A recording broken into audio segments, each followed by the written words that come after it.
അസ്സലാമു അലൈക്കും വറഹ്മത്തുള്ളാഹി വബറകാതുഹു. ഇന്നൽ ഹംദലില്ലാഹ്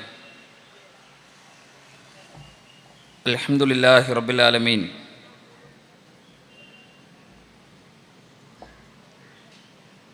വസ്സലാത്തു വസ്സലാമു അലാ റസൂലിൽ അമീൻ വഅലാ ആലിഹി വഅസ്ഹാബിഹി അൽ ഫായിസീന ബിറിദല്ലാഹ് അമ്മാ ബഅദ്. ആദരണീയനായ ഈ സമ്മേളനത്തിൻ്റെ ഉദ്ഘാടകൻ KNM ആലപ്പുഴ ജില്ലാ പ്രസിഡന്റ് അബ്ദുൽ സത്താർ സാർ,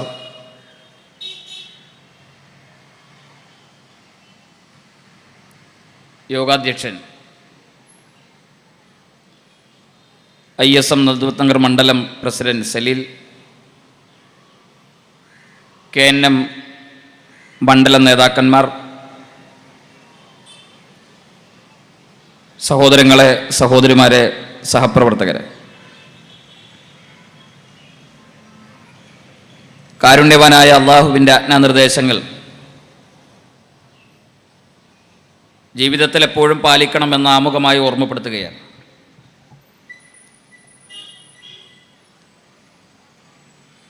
മതം മനുഷ്യർക്ക് സമാധാനവും നിർഭയത്വവും നൽകുന്ന ആശയമാണ്.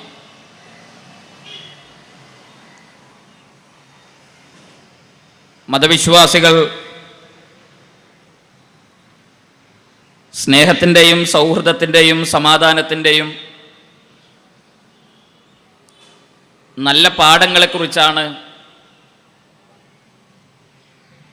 മനുഷ്യർക്കിടയിൽ വിശദീകരിക്കുന്നതും സംസാരിക്കുന്നതും ജീവിക്കുന്നതും. എന്നാൽ പുതിയ കാലമെന്ന് പറയുന്നത് മതവും മതവിശ്വാസികളും തെറ്റിദ്ധരിക്കപ്പെടുകയും ചെയ്യുന്ന ഒരു സാമൂഹികമായ അന്തരീക്ഷത്തിലാണ് ഞാനും നിങ്ങളുമൊക്കെ ജീവിച്ചു കൊണ്ടിരിക്കുന്നത്.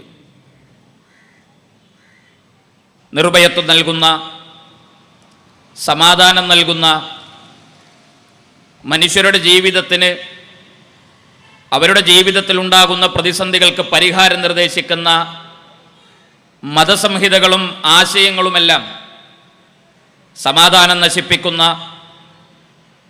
മനുഷ്യരുടെ ഹൃദയത്തിന് ഭീഷണികൾ ഉണ്ടാക്കുന്ന ഒന്നാണ് എന്ന് പ്രചരിപ്പിക്കപ്പെട്ടുകൊണ്ടിരിക്കുന്ന ഒരു സങ്കടകരമായ കാഴ്ച നമുക്ക് എവിടെയും കാണാൻ കഴിയും. അറിഞ്ഞോ അറിയാതെയോ മതവിശ്വാസികളും ഇതിന് കാരണക്കാരായി തീരുന്നുണ്ട് എന്നതാണ് ഏറെ ഖേദകരമായ വസ്തുത. ഇസ്ലാം 14 നൂറ്റാണ്ടുകളായി മഹാനായ പ്രവാചകൻ സല്ലല്ലാഹു അലൈഹി വസല്ലമയുടെ കാലഘട്ടം മുതൽ ഇങ്ങോട്ട് ലോകത്തിൻ്റെ വ്യത്യസ്തങ്ങളായ പ്രദേശങ്ങളിൽ ഏകദൈവ വിശ്വാസത്തിൻ്റെ അടിത്തറകളെ പ്രചരിപ്പിച്ചുകൊണ്ട് മുന്നോട്ട് പോകുന്ന ആശയമാണ്. നബി സല്ലല്ലാഹു അലൈഹി വസല്ലമയ്ക്ക് മുമ്പ് കടന്നു വന്ന പ്രവാചകന്മാരും ഈ സമൂഹത്തെ പഠിപ്പിച്ച ആശയവും ആദർശവും മറ്റൊന്നുമായിരുന്നില്ല. 14 നൂറ്റാണ്ടുകൾക്കിപ്പുറം അക്കാലഘട്ടത്തിൽ ഏതൊരു ആക്ഷേപങ്ങളും വിമർശനങ്ങളുമാണോ മതവിശ്വാസികളും ഇസ്ലാമിക സമൂഹവും നേരിടേണ്ടി വന്നിട്ടുള്ളത്, അതേ നിലപാടുകളിലും ആശയങ്ങളുമാണ്, അല്ലെങ്കിൽ അതിനേക്കാളും ഒന്നുകൂടി മുകളിൽ നിൽക്കുന്ന രൂപത്തിലാണ് മതത്തെയും മതവിശ്വാസികളെയും പരിഹസിക്കുകയും ആക്ഷേപിക്കുകയും ചെയ്യുന്ന പ്രവണതകൾ നമുക്ക് കാണാൻ കഴിയുന്നത്. നബി സല്ലല്ലാഹു അലൈഹി വസല്ലം ഇസ്ലാമിൻ്റെ പ്രബോധനം തുടങ്ങുന്ന കാലഘട്ടത്തിൽ പ്രവാചകൻ സല്ലല്ലാഹു അലൈഹി വസല്ലമയുടെ നിലപാടുകളോട് യുദ്ധം പ്രഖ്യാപിക്കുന്ന മനുഷ്യരുണ്ടാകുന്നത് റസൂലുള്ളാഹിയോടുള്ള വെറുപ്പ് കൊണ്ടല്ല. പ്രവാചകൻ സല്ലല്ലാഹു അലൈഹി വസല്ലമയെ അവർ വിശേഷിപ്പിച്ചത് അല്ലമീൻ എന്നായിരുന്നു. അവർക്കിടയിലുള്ള പ്രശ്നങ്ങൾക്ക് പരിഹാരം കാണുകയും അവർക്കിടയിൽ ഉണ്ടാകുന്ന പ്രതിസന്ധികളിൽ അവരെ ചേർത്ത് പിടിക്കുകയും ചെയ്യുന്ന വ്യക്തിത്വമായിരുന്നു അദ്ദേഹം. ഹിറാ ഗുഹയുടെ അന്ധകാരത്തിൽ ധ്യാനത്തിനിരിക്കുന്ന കാലഘട്ടത്തിലാണ് വിണ്ണിൽ നിന്ന് മണ്ണിലേക്ക് വിശുദ്ധമായ ഇസ്ലാം അവതരിപ്പിക്കപ്പെടുന്നത്, വിശുദ്ധ ഖുർആനിൻ്റെ അവതരണം ഉണ്ടാകുന്നത്.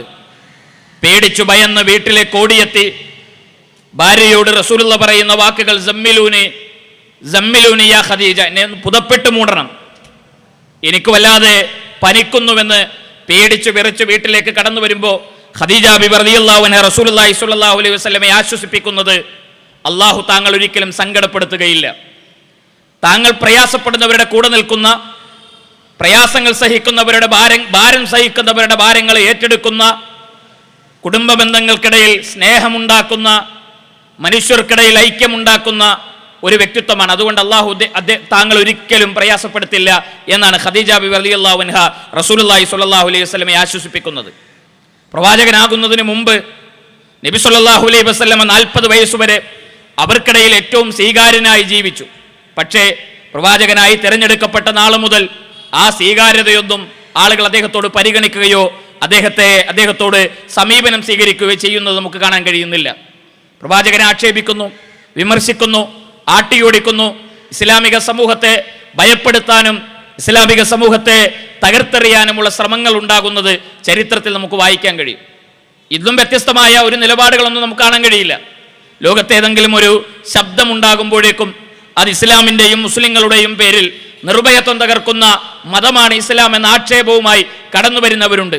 ഈ അടുത്ത കാലഘട്ടങ്ങളിൽ നടന്ന 2-3 സംഭവങ്ങൾ നമുക്കത് ഒരു ഉദാഹരണമായി പെട്ടെന്ന് മനസ്സിലാക്കാൻ കഴിയും.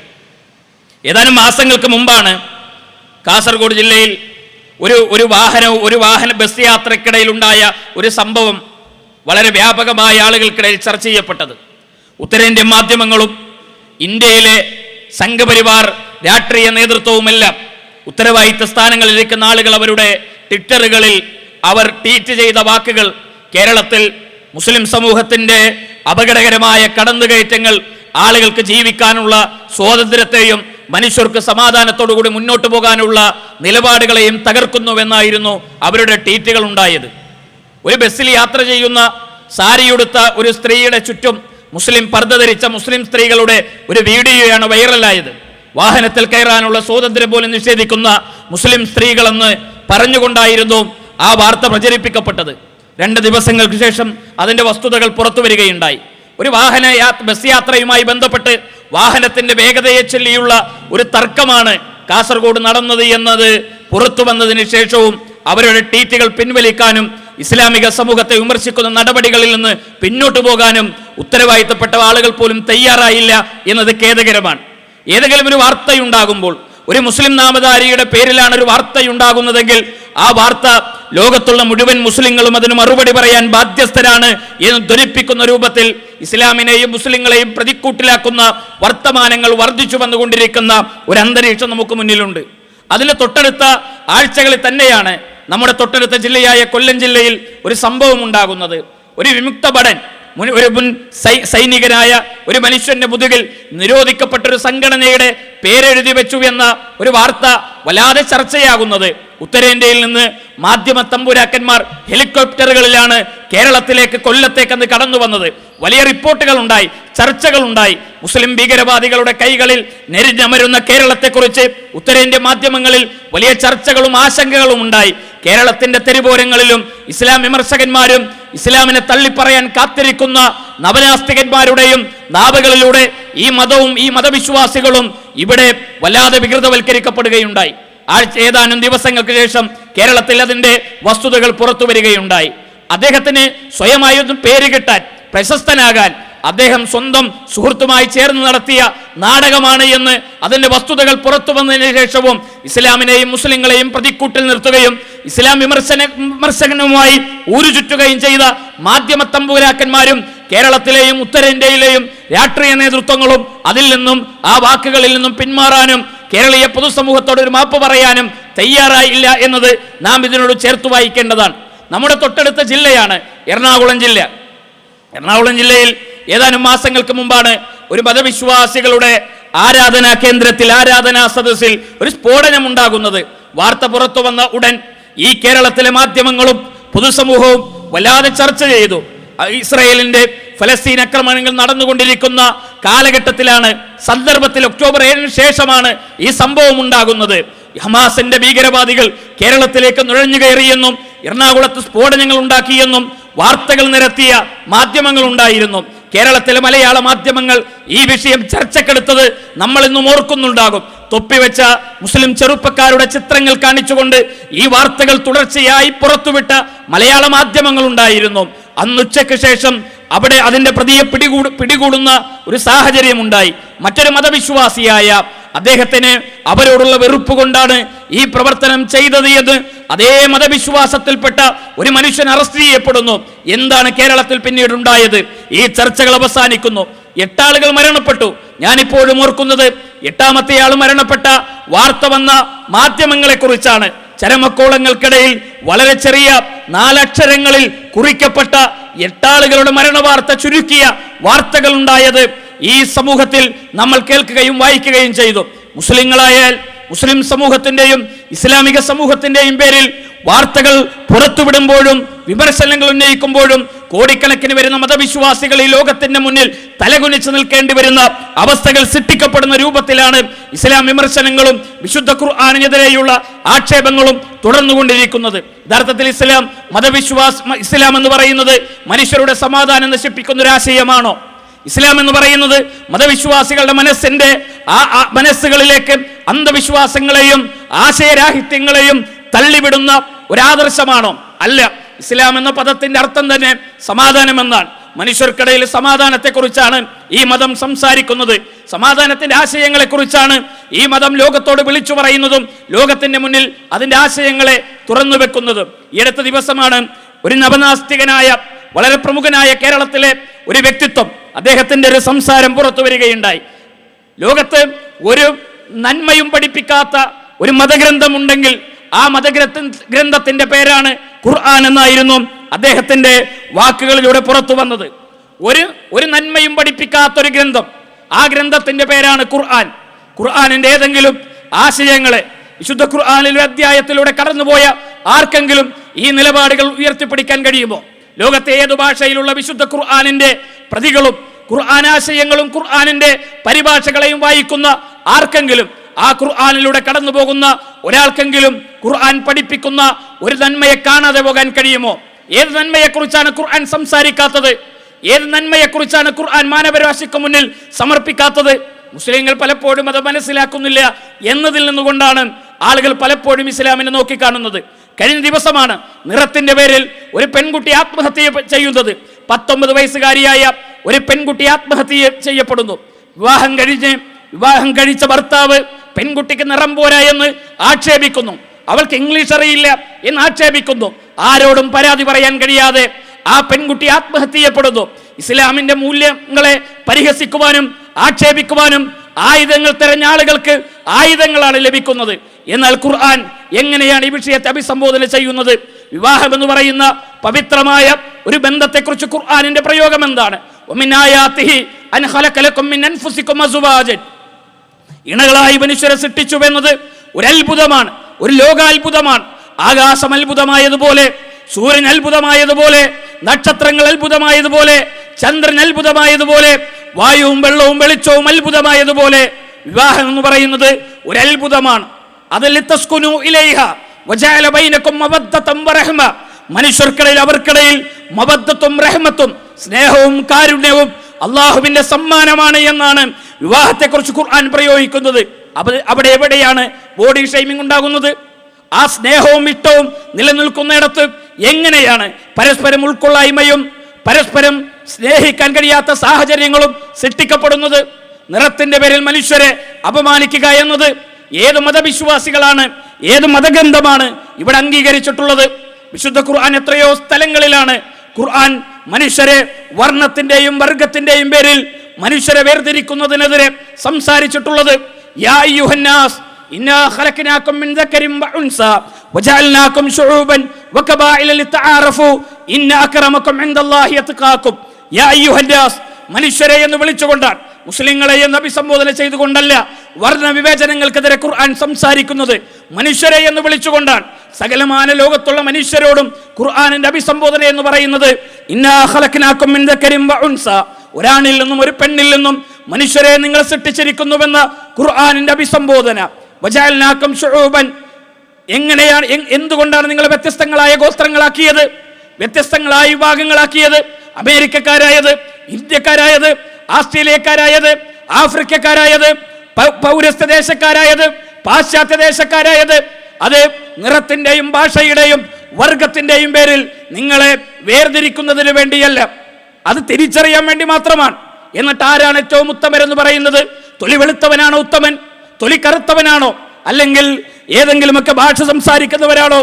ഏതെങ്കിലും നല്ല തറവാടുകൾ ജനിച്ചു വീണവരാണോ? അല്ല, ഇന്ന അക്രമക്കും ഇൻദല്ലാഹി അത്ഖാക്കും, ദൈവത്തിന്റെ കൽപ്പനകളെ ഏറ്റവും അധികം സൂക്ഷിക്കുന്നത് ആരാണോ അവരാണ് ഏറ്റവും ഉത്തമർ. അവരാണ് ഏറ്റവും ഉത്തമരെന്ന് ഖുർആൻ വിശദീകരിക്കുന്നത് നമുക്ക് കാണാൻ കഴിയും. അപ്പൊ ഖുർആനിന്റെ വിശദീകരണം അതാണ്. മനുഷ്യരെ ഒന്നായി കാണാൻ പഠിപ്പിച്ച ആശയം. ബിലാൽ ഇബ്നു റബാഹ് റളിയല്ലാഹു അൻഹു ഒരിക്കൽ, ഇസ്ലാമിന്റെ തുടക്കകാലമാണ്, ഇസ്ലാം സ്വീകരിച്ച് റസൂലുള്ളാഹി സ്വല്ലല്ലാഹു അലൈഹി വസല്ലമയുടെ വീട്ടിലേക്ക് കടന്നു വരുന്ന ഒരംഗമുണ്ട് ചരിത്രത്തിൽ. അദ്ദേഹത്തിന്റെ വാതിൽ മുട്ടുന്നു. വാതിൽ തുറക്കുന്ന പ്രവാചകൻ ഒരു കറുത്ത വർഗ്ഗക്കാരനായ ഒരു ചെറുപ്പക്കാരനെ കാണുന്നു. അദ്ദേഹത്തോട് ചാരാൻ. അപ്പൊ ബിലാൽ റളിയല്ലാഹുവിന്റെ മറുപടി, ഞാൻ ബിലാൽ ഇബ്നു റബാഹാണ്, ഉമയ്യത്തിന്റെ അടിമയാണ്. ഞാൻ അങ്ങയിൽ വിശ്വസിച്ച് ഇസ്ലാം സ്വീകരിച്ചു. അങ്ങയിൽ വിശ്വസിച്ചു ഇസ്ലാം സ്വീകരിച്ചതിന്റെ പേരിൽ ക്രൂരമായി അവരെന്നെ മർദ്ദിക്കുന്നു.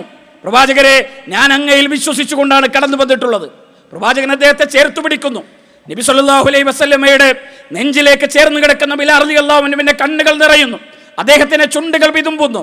ബിലാൽ റളിയല്ലാഹു അൻഹുവിനോട് ചോദിച്ചു, എന്ത് പറ്റി? അദ്ദേഹത്തിന്റെ മറുപടി, പ്രവാചകരെ, എൻ്റെ ഉമ്മ എന്നെ പ്രസവിച്ച് എൻ്റെ ഉമ്മയുടെ മാറിലേക്ക് എന്നെ ചേർത്ത് നിർത്തിയതിനു ശേഷം എന്നെ ഒരാൾ ചേർത്ത് പിടിച്ചിട്ടുള്ളത് അങ്ങ് മാത്രമാണ് പ്രവാചകരെ. എന്നെ എല്ലാവരും ആട്ടിയോടിക്കുകയാണ്, എന്നെ എല്ലാവരും ഒറ്റപ്പെടുത്തുകയാണ്.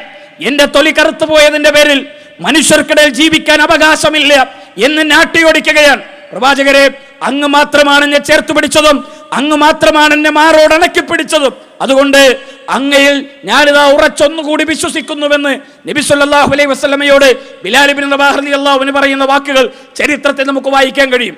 മനുഷ്യരെ ചേർത്ത് പിടിച്ച ആശയമാണ്.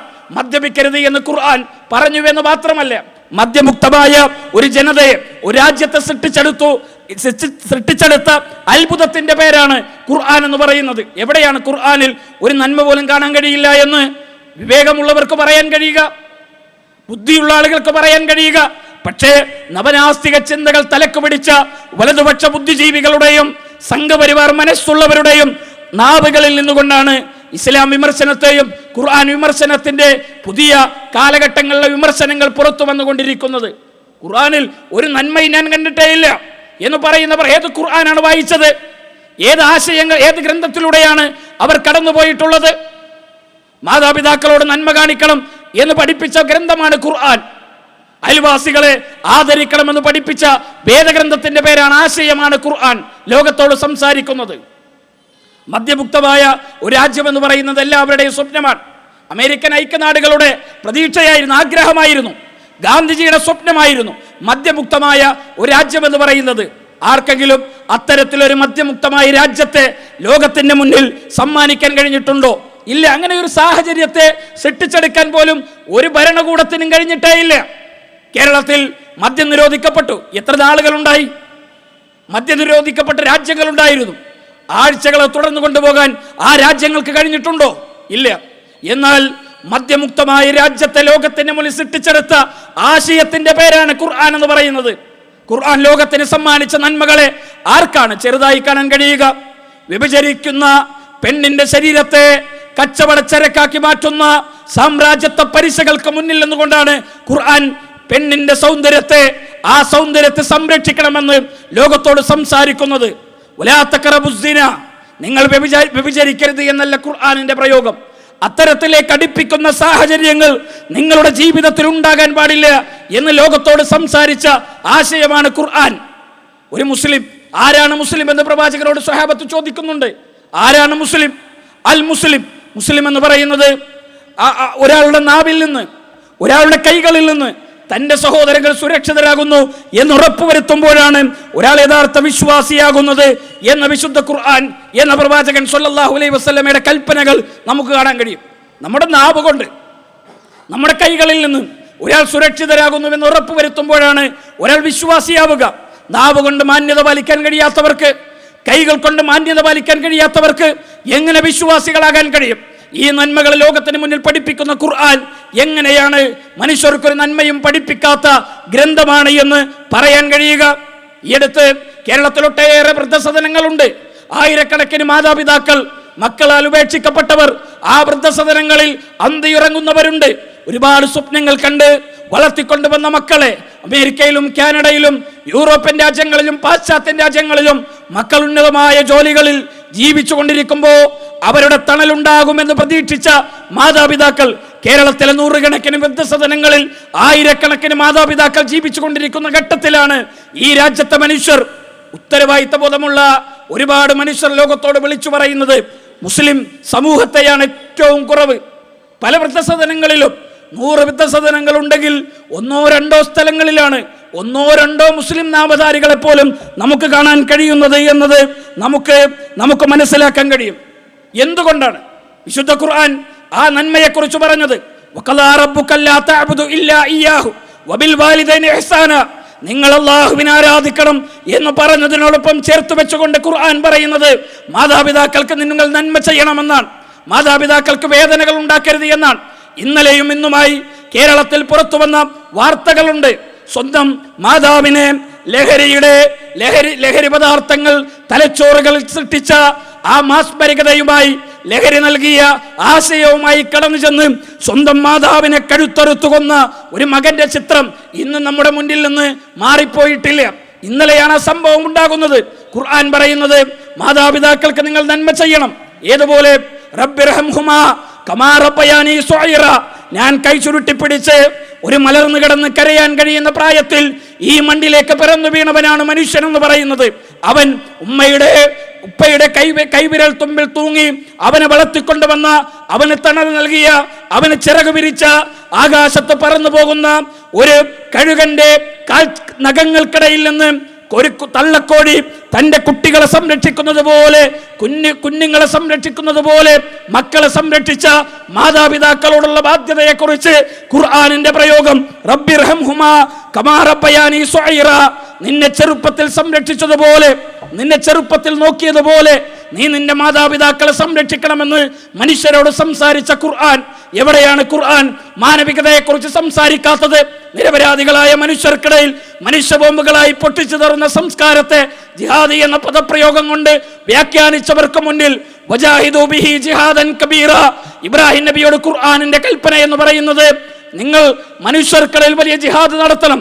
ആ ജിഹാദ് എന്ന് പറയുന്നത്, ഒന്നാമത്തെ ജിഹാദ് എന്ന് പറയുന്നത് ഖുർആനിന്റെ ആശയങ്ങള് ലോകത്തിന് മുന്നിൽ ജീവിച്ച് കാണിക്കുന്ന പ്രവർത്തനങ്ങൾക്കാണ് ഏറ്റവും വലിയ ജിഹാദ് എന്ന് ഖുർആൻ പറയുന്നത്. ഏറ്റവും വലിയ ജിഹാദ് എന്ന് പറയുന്നത് ഖുർആൻ അനുസരിച്ച് ലോകത്തിന് ജീവിച്ച് മാതൃക കാണിച്ചു കൊടുക്കുക എന്ന പ്രവർത്തനത്തെ കുറിച്ചാണ്. അപ്പൊ ജീവിതത്തിൽ ആ മാതൃക സ്വീകരിക്കാൻ, ഖുർആനിന്റെ ആശയം സ്വീകരിക്കാൻ നമുക്ക് സാധിച്ചാൽ സമൂഹത്തിൽ സമാധാനം ഉണ്ടാക്കാൻ കഴിയും, സമൂഹത്തിൽ ശാന്തി ഉണ്ടാക്കാൻ കഴിയും, സ്നേഹമുണ്ടാക്കാൻ കഴിയും. സ്നേഹത്തിന്റെ അതിർവരമ്പുകൾ തുറക്കാൻ നമുക്ക് സാധിക്കുന്നത് മതവിശ്വാസികളാകുക എന്ന നിലപാടുകൾ നമുക്ക് സ്വീകരിക്കാൻ കഴിയുമ്പോഴാണ്. എന്നാൽ മതവിശ്വാസത്തെ തള്ളിപ്പറഞ്ഞുകൊണ്ട് നവനാസ്തിക ചിന്തകർ കേരളത്തിൽ ഊരുചുറ്റുന്ന ഒരു പുതിയ കാലത്താണ് നമ്മൾ ഈ വിഷയത്തെയും ഇത്തരം കാര്യങ്ങളെയും ചർച്ചക്കെടുക്കുന്നത്. മതനിരാസ പ്രവണത ഒരു ഫാഷനായി സ്വീകരിക്കാൻ മതവിശ്വാസികൾക്കിടയിൽ ഉണ്ടാകുന്ന ചെറിയ ചെറിയ സംഭവങ്ങളെ പെരുപ്പിച്ച് കാണിച്ച് മതങ്ങളെയും മതവിശ്വാസങ്ങളെയും പരിഹസിക്കുന്ന നാസ്തിക ലിബറൽ ആശയത്തിന്റെ വക്താക്കളുണ്ട്. പെണ്ണും മദ്യവും അതേപോലെ തന്നെ മനുഷ്യന്റെ വിൽപ്പന ചരക്കാക്കി മാറ്റി ലഹരി മാഫിയകളിൽ മനുഷ്യരെ അടിമപ്പെടുത്തി സ്വന്തം മാതാവിന് വിവാഹം കഴിക്കാനും സ്വന്തം സഹോദരിയിൽ തന്റെ ആഗ്രഹങ്ങൾ സഫലീകരിക്കാനും അംഗീകാരം നൽകുന്ന നവലിബറൽ ആശയങ്ങളുടെ അടിത്തറയിളക്കുന്ന ആശയധാരയാണ് വിശുദ്ധ ഖുർആൻ. അവർക്കെങ്ങനെയാണ് ഇസ്ലാമിനെതിരെ ശബ്ദിക്കാതിരിക്കാനാവുക? കാരണം ഇസ്ലാം അവരുടെ ആശയങ്ങളെയാണ് തല്ലി തകർക്കുന്നത്. അവരുടെ ആശയങ്ങളുടെ അടിത്തറയിലാണ് ഇസ്ലാം കത്തിവെക്കുന്നത്. അവരുടെ ആശയങ്ങളെ ചെറുത്തു തോൽപ്പിച്ചുകൊണ്ടാണ് ഇസ്ലാം മുന്നോട്ട് പോകുന്നത്. അപ്പൊ എങ്ങനെ മുമ്പത്തെ നാസ്തികരെന്ന് പറയുന്നത് യൂക്കലാനാഥ മാഷ്, അതേപോലെ തന്നെ ജോസഫ് മാഷ് അടക്കമുള്ള മുൻഗാമികളായ നാസ്തികർ, യുക്തിവാദികൾ, അവർക്ക് മനുഷ്യത്വം ഉണ്ടായിരുന്നു. കമ്മ്യൂണിസ്റ്റ് പ്രസ്ഥാനങ്ങളുടെ തണലിലാണ് നാസ്തിക ചിന്തകർ കേരളത്തിൽ വളർന്നു വന്നിട്ടുള്ളത് മുൻകാലഘട്ടങ്ങളിൽ. എന്നാൽ ഇന്നോ അന്നത്തെ കാലഘട്ടങ്ങളിൽ ദൈവത്തോടായിരുന്നു അവർക്ക് നിഷേധമുണ്ടായിരുന്നത്. മനുഷ്യരെ ഒന്നായി കാണാൻ അവർക്ക് താല്പര്യമുണ്ടായിരുന്നു. ചേർത്തു പിടിക്കാൻ ഇവിടെയുള്ള നവനാസ്തികന്മാരെപ്പോഴും മുന്നിട്ട് വന്നിരുന്നു. എന്നാൽ ഇന്ന് ഇസ്ലാമിനെയാണ് അവർ തള്ളിപ്പറയാൻ ശ്രമിക്കുന്നത്. മുസ്ലിങ്ങളെയാണ് നവനാസ്തികന്മാർ ലക്ഷ്യം വെക്കുന്നത്. എല്ലാ മതവിശ്വാസങ്ങളെയും തള്ളിപ്പറയുന്നു എന്നതിനപ്പുറം അവർ ഇസ്ലാമിനെയും മുസ്ലിങ്ങളെയും സംഘപരിവാർ ആശയധാരകൾക്കുള്ളിൽ നിന്നുകൊണ്ട് ഇസ്ലാമിനെയും മുസ്ലിങ്ങളെയും നശിപ്പിക്കാനുള്ള ബോധപൂർവമായ പ്രവർത്തനങ്ങളിലാണ് അവർ ഏർപ്പെട്ട് രംഗത്ത് വരുന്നത്. എവിടെയാണ് ഈ ലോകത്ത് സമാധാനത്തിന്റെ തുരുത്തുകളിൽ നവനാസ്തികന്മാരെ നമുക്ക് കാണാൻ കഴിയുന്നത്?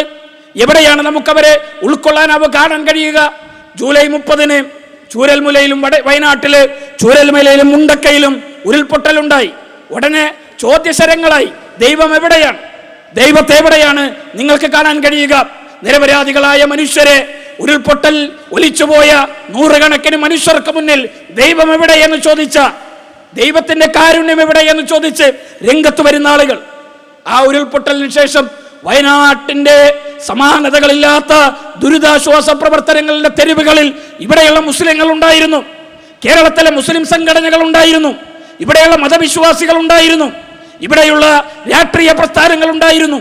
എന്നാൽ നവനാസ്തികന്മാരായ യുക്തിവാദികളെ വയനാടിന്റെ തെരുവോരങ്ങളിലും കേരളത്തിൽ പ്രയാസങ്ങൾ ഉണ്ടാകുന്ന, മനുഷ്യർക്ക് ബുദ്ധിമുട്ടുണ്ടാകുന്ന, പ്രതിസന്ധികൾ ഉണ്ടാകുന്ന സ്ഥലങ്ങളിലൊന്നും നവനാസ്തികന്മാരായ ലിബറൽ ആക്ടിവിസ്റ്റുകളെ ആർക്കും കാണാൻ കഴിഞ്ഞിട്ടില്ല. അവരെങ്ങനെയാണ് മനുഷ്യരോട് കാരുണ്യം കാണിക്കുന്നവരാണ് എന്ന് പറയാൻ കഴിയുക? ഇല്ല. അവർ പറയുന്നത് എവിടെയാണ്? ചൂരൽമലക്കടിയിൽ നൂറുകണക്കിന് മനുഷ്യരെ അത് തകർത്തുരുൾപൊട്ടലായി ഒലിച്ചിറക്കിയ അതിന് കാരണക്കാരായ ദൈവത്തെ തള്ളിപ്പറയണമെന്ന് പറഞ്ഞുകൊണ്ട് കടന്നു വന്നവർ. ഞങ്ങൾക്ക് പറയാൻ മറുപടിയുണ്ട്. ഞങ്ങളുടെ മറുപടി എന്ന് പറയുന്നത്, ചൂരൽമലയെക്കാളും സൗന്ദര്യമുള്ള, ലോകത്തിൽ ഒരുപാട് കാരുണ്യത്തിന്റെ വിശാലമായ ലോകാത്ഭുതങ്ങളെ, ലോകത്ത് വലിയ സൗന്ദര്യത്തിന്റെ നിറകുടങ്ങളായി ജ്വലിച്ചു നിൽക്കുന്ന 10,000-കണക്കിന് ചൂരൽമലകളുണ്ട്. ആ ചൂരൽമലകൾക്ക് താഴെ നിർഭയമായി 10,000-കണക്കിന് മനുഷ്യർക്ക് കടന്നുറങ്ങാൻ അവസരം നൽകിയ, കോടിക്കണക്കിന് വരുന്ന മനുഷ്യർക്ക് ആ ചൂരൽമലകളെ ആസ്വദിച്ചുകൊണ്ട് കഴിയാൻ അവസരം നൽകിയ ദൈവത്തിന്റെ കാരുണ്യമാണ് ഞങ്ങൾ അംഗീകരിക്കുന്നത് എന്ന് മറുപടി പറയാൻ കഴിയുന്ന വിശ്വാസികളാണ് ഞങ്ങൾ എന്ന് പറയുന്നത്. ഒരു ചൂരൽമലയല്ലല്ലോ, 10,000-കണക്കിന് ചൂരൽമലകളുടെ ലോകത്ത്. തട്ടാതെ, തകരാതെ, പൊട്ടിച്ചു തരാതെ ആ ചൂരൽമലകളെ സംരക്ഷിച്ചു നിർത്തുന്ന ദൈവത്തിന്റെ കാരുണ്യത്തെക്കുറിച്ചാണ് ഞങ്ങൾ ഈ ലോകത്തോട് സംസാരിക്കുന്നത്, ഞങ്ങൾ ഈ ലോകത്തോട് സംസാരിച്ചു കൊണ്ടിരിക്കുന്നത്. മനുഷ്യർ എത്ര ദുർബലനാണ്, എത്ര ദുർബലനാണ്! അതാണ് ഇസ്ലാം പറയുന്നത്. അമേരിക്ക ലോസ് ആഞ്ചൽസിൽ തീപിടുത്തമുണ്ടായി, ആഴ്ചകളായി തീയണക്കാൻ കഴിയാതെ ഗുസയിലെ ഫലസ്തീനിന്റെ തെരുവോരങ്ങളിൽ മനുഷ്യരെ, പശ്ചിമേഷ്യയിലെയും ഫലസ്തീനിന്റെയും ഗസയിലെയും തെരുവോരങ്ങളെ നരകമാക്കുമെന്ന് പറഞ്ഞവർക്ക് മുന്നിൽ അമേരിക്കയുടെ ലോസ് ആഞ്ചൽസിൽ തീപിടുത്തമുണ്ടായി. ആ തീപിടുത്തം ശിക്ഷയാണ് എന്ന് പറയാൻ ഒരിക്കലും വിശ്വാസികൾക്ക് കഴിയില്ല. സോഷ്യൽ മീഡിയയിലെ പ്ലാറ്റ്ഫോമുകളിൽ അത് ശിക്ഷയാണ് എന്നർത്ഥം പറയുന്നവരും ആശയം പറയുന്നവരും സന്തോഷിക്കുന്നവരുമുണ്ട്. ചൂരൽമലയിലെ മലയിടുക്കുകളിൽ മരിച്ചു വീണ മനുഷ്യരെ ചൂണ്ടിക്കാട്ടി ദൈവം എവിടെയെന്ന് ചോദിച്ചവരുടെ മാനസികാവസ്ഥയും ഇത് ശിക്ഷയാണ്. മറ്റുള്ള നിരപരാധികളായ മനുഷ്യർ പിടഞ്ഞു വീഴുമ്പോൾ അതിൽ സന്തോഷിക്കുന്നവരും തമ്മിൽ എന്ത് വ്യത്യാസമാണുള്ളത്?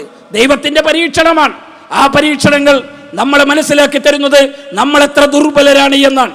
ലോകത്തൊരു ഇലയനങ്ങുമ്പോൾ ആ ഇലയനങ്ങുന്നത് അമേരിക്ക അറിയാതെ അനങ്ങില്ല എന്ന് പറയുന്നവർ, ലോകത്തേറ്റവും ശക്തിയുള്ള ആയുധങ്ങളുള്ള അമേരിക്കൻ ഐക്യനാടുകളെ കുറിച്ച് വളരെ പുകഴ്ത്തി പറയുന്നവർ, ഒരു തീയും അണക്കാൻ കഴിയാതെ, അതെന്ത് ചെയ്യണമെന്നറിയാതെ ലോകത്തിന്റെ കാരുണ്യത്തിന് വേണ്ടി ഒരു രാജ്യം കാത്തു നിൽക്കുന്ന കാഴ്ച, ആ മനുഷ്യരെത്ര ദുർബലരാണ് എന്നാണ് നമ്മൾ ബോധ്യപ്പെടുത്തുന്നത്. ബാങ്ക് ബാലൻസുകളില്ലാതെ, വലിയ ആധാരങ്ങളുടെ അകമ്പടികളില്ലാതെ കൈ ചുരുട്ടിപ്പിടിച്ച് ജനിച്ചു വീണവർ, അൽഹാഖുമുത്തകാസുർ ഹത്താ സുർതുൽ മഖാബിർ. ഏതുവരെയാണ് ഈ മനുഷ്യരുടെ നടത്തമുള്ളത്? ഏതുവരെയാണ് ഇവരുടെ സഞ്ചാരമുള്ളത്? ഹത്താ സുർതുൽ മഖാബിർ. നാട്ടിലെ ഉയർന്നു നിൽക്കുന്ന പള്ളികളുടെ പരിസരങ്ങളിലുള്ള പള്ളിക്കാട്ടുകളിലേക്കാണ് മനുഷ്യരെ നിങ്ങളുടെ മടക്കമുള്ളത്. അഹങ്കരിക്കാൻ നമുക്ക് അവസരങ്ങളില്ല, നമുക്ക് അഹങ്കാരം കാണിക്കാനുള്ള അവസരങ്ങളില്ല. വിനയാന്യതരായി ദൈവത്തിന്റെ കൽപ്പനകൾക്ക് കീഴൊതുങ്ങി അവനാണ് ലോകത്തേറ്റവും വലിയവനെന്ന് വിശ്വസിച്ച് മനുഷ്യരെത്ര ദുർബലരാണ് എന്ന് തിരിച്ചറിഞ്ഞ് മുന്നോട്ട് പോകുന്ന സാഹചര്യങ്ങളാണ് നാം സൃഷ്ടിച്ചെടുക്കേണ്ടത്. മനുഷ്യരുടെ സമാധാനത്തെയാണ് കുറിച്ചാണ് മതം സംസാരിക്കുന്നത്. ആ മതവിശ്വാസത്തിലേക്ക് അരിച്ചു കയറുന്ന ഈ അന്ധവിശ്വാസങ്ങളുടെ അപകടങ്ങളെക്കുറിച്ചും അത് ലോകത്തിനുണ്ടാക്കുന്ന നഷ്ടങ്ങളെക്കുറിച്ചുമൊക്കെ ഇവിടെ വിശദീകരിക്കപ്പെടും. മഗ്‌രിബ് നമസ്കാരത്തിന് ശേഷം വളരെ പ്രൗഢമായ പ്രഭാഷണങ്ങളാണ് ഇവിടെ നടക്കാനുള്ളത്. ISMന്റെ സംസ്ഥാന പ്രവർത്തക സമിതി അംഗം അംജദ് അൻസാരി കോഴിക്കോടും നമുക്കേറെ സുപരിചിതനായ അഹമ്മദ് അനസ് മൗലവിയും 2 വ്യത്യസ്ത വിഷയങ്ങളെക്കുറിച്ച് നമ്മളോട് സംസാരിക്കും.